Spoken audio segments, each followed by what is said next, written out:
¿qué es lo que los impulsa a todos? ¿Qué es lo que los impulsa a hacer documentales, que es mucho más difícil que se estrenen y que tengan difusión que quizás las películas de ficción o tradicionales, ¿no?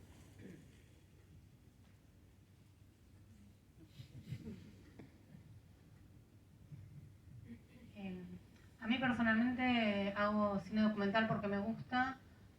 También considero que el tag o la etiqueta documental no necesariamente es correcta porque creo que el cine es cine siempre y no importa si trabajamos con actores o con personas reales.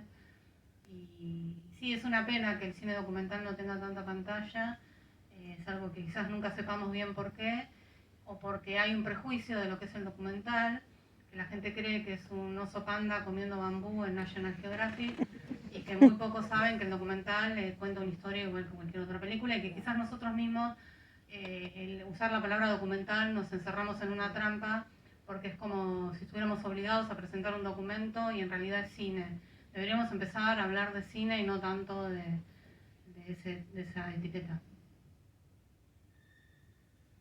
Sí, a mí me conmueve hacer documentales utilizando aún el término, porque básicamente es, lo que hemos hablado muchas veces con Víctor, es un encuentro con un otro, ¿no? Siempre es el producto de una energía con un otro que no está puesta ahí porque le pagamos un salario. Esa es la diferencia con la ficción. O sea, trabajamos con un otro que es verídico y lo que sucede ahí es el cruce de nuestra energía que mira con la energía del otro que es el mirado, y producto de quien mira y quien es mirado nace una película, ¿no? Y eso que no está bajo control, como si lo está en la ficción, para mí es lo más fascinante del género que nosotros abordamos y que nos da, aparte, un nivel de libertad y un nivel de juego que no tiene la ficción. Creo que todos los que trabajamos con el cine de lo real podemos decir que este tipo de cine ha experimentado y ha probado y ha jugado con los límites, inclusive mucho más que el cine de ficción en los últimos 15 o 20 años, sin lugar a dudas. Y eso es parte de lo que a mí y creo que a muchos nos atrae, ¿no?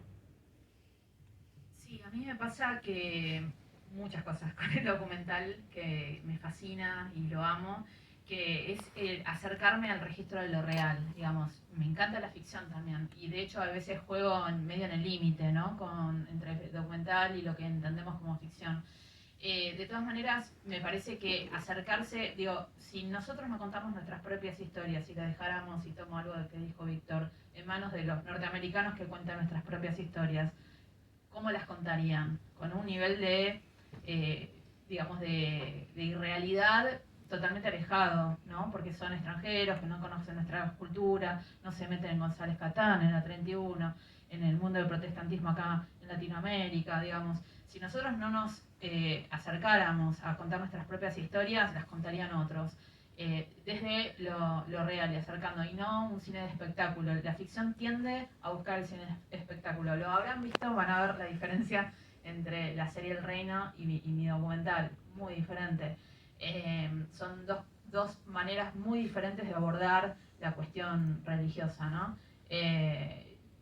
Y me parece que te da más herramientas, y tomo algo de Andrés, para poder contar un poco más ampliamente, digamos, los contextos en los que se dan las cosas. A veces la ficción tiene un cuentito y no te incluye todo el contexto de dónde y por qué y por qué se hizo ese recorte.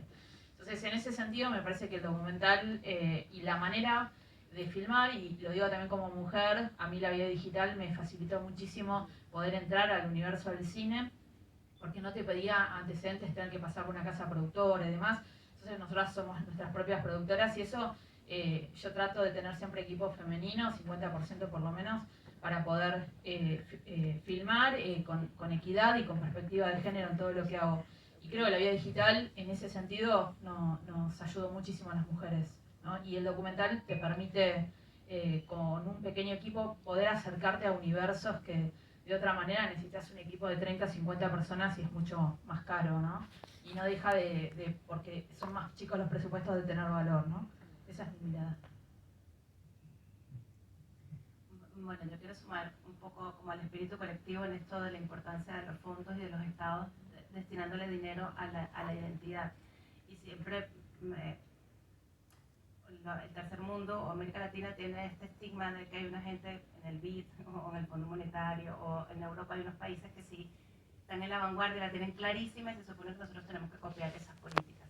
Pero cuando llega el tema de la cultura es interesantísimo porque nunca se piensa cuál es el manejo que hace Francia, Alemania, Bélgica de los fondos y del cuidado para su cultura. Ahí ya no nos interesa tanto lo que dice el primer mundo. Entonces, está claro que las potencias y que los países que quieren regir las economías del mundo están claros que sus pueblos tienen que conocerse y tienen que tener una identidad propia. Por eso defienden a capa y espada su cuota de recursos para garantizar su identidad y su producción cultural.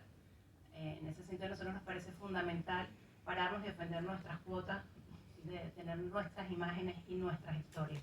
Y en ese sentido, a mí en lo personal, lo que me pasa con el documental es que a mí el cine que me interesa es el cine social. Y cuando uno hace una película sobre la realidad, a veces si la haces desde la ficción, es muy difícil que sea verosímil, porque las cosas que pasan, esto de que la realidad supera la ficción, no es mentira. Entonces hay personajes que si uno los tiene en un documental, si los pones en una ficción, dirían, no, pero nadie puede ser tan malo. No, porque no se puede ser tan recto. No, es una cosa así, jamás nadie la pensaría. Entonces, claro, es como hay unas historias que la ficción no la aguanta. Solo las aguanta el documental porque es como si esto que no podemos entender que pasa, esto que no podemos creer que los seres humanos hagamos, o esto que no podemos creer que los seres humanos construyan, porque también nos encontramos con estas historias tienen personajes. En la Villa 31 hay un montón de señoras inmigrantes paraguayas que no tienen trabajo y que cocinan para los otros chicos de su propia comida. O sea, que son de una bondad y de una luz que si uno la pone en una ficción también dicen, ay, pero qué exagerada, nadie es tan buena así. Entonces, digamos, hay una posibilidad que tiene el documental que es muy poderosa y no es de gratis también, que por eso tenemos tan pocos espacios, porque vernos, conocernos, entendernos, nuestras posibilidades, nuestros demonios, es complicado. Entonces, creemos que es importante hacerlo. Bueno, en mi caso, me pasa que el documental es algo con lo que me choqué y me encontré, no algo que busqué ni que descubrí, pero a la hora de hacerlo, de seguir haciendo, es porque siento que a veces nos da la posibilidad de vivir como muchas vidas dentro de una sola vida, ¿no? El conocer otras historias, otras personas, otros lugares, el atravesar la experiencia documental, que a diferencia de la ficción, creo que el documental se atraviesa con el cuerpo.